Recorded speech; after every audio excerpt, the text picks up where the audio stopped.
Israeli অর্থমন্ত্রী বেজালিল Smotrich পদত্যাগ করেছেন, আর এতেই ভাঙন ধরছে নেতানিয়াহু মসনদের। ধারণা করা হচ্ছে খুব শীঘ্রই মুখ থুবড়ে পড়বে তার সরকার, সেই সাথে অচল হয়ে যাবে তাদের বর্বর চিন্তাধারা ও দখলদারিত্বের স্বপ্ন। ইসরায়েলের অর্থমন্ত্রী বেজালিল স্মোট্রিচ পদত্যাগ করেছেন। 31 মার্চ তিনি পদত্যাগ করেন। এর মধ্য দিয়ে প্রধানমন্ত্রী বেনিয়ামিন নেতানিয়াহুর ডানপন্থী জোটের মধ্যে উত্তেজনা আরও তীব্র হয়ে উঠেছে। মঙ্গলবার এই খবর জানিয়েছে বার্তা সংস্থা রয়টার্স।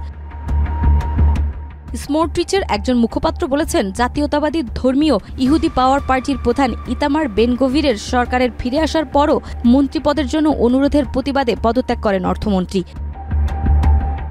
স্মোট্রিচ এখন ইসরায়েলের পার্লামেন্ট নেসেটে তার আসনে ফিরে আসবেন। সেখানে তিনি অতি ডানপন্থী রিলিজিয়াস জায়োনিজম দলের আইন প্রণেতা হিসেবে দায়িত্ব পালন করবেন। নেসেট সদস্য জবি সুকোত্তোকে পুনর্বহাল করা নিয়ে জাতীয় নিরাপত্তা মন্ত্রী ইতামা বেন-গভিরের সাথে বিরোধের জেরে এই পদত্যাগপত্র জমা দেন স্মোট্রিচ। স্মোট্রিচের দল বেন-গভিরের প্রতি রাজনৈতিক চুক্তি লঙ্ঘনের অভিযোগ এনেছে। এই পদক্ষেপটি ইসরায়েলের অতি ডানপন্থী জোটের মধ্যে হওয়া ভাঙনকে আরও বাড়িয়ে দিল। সাম্প্রতিক মাসগুলোতে গুরুত্বপূর্ণ নিয়োগ এবং নীতিমালা নিয়ে অভ্যন্তরীণ দ্বন্দ্বের মধ্যেও পড়ে এই জোট। নাজমা, মাই টিভি।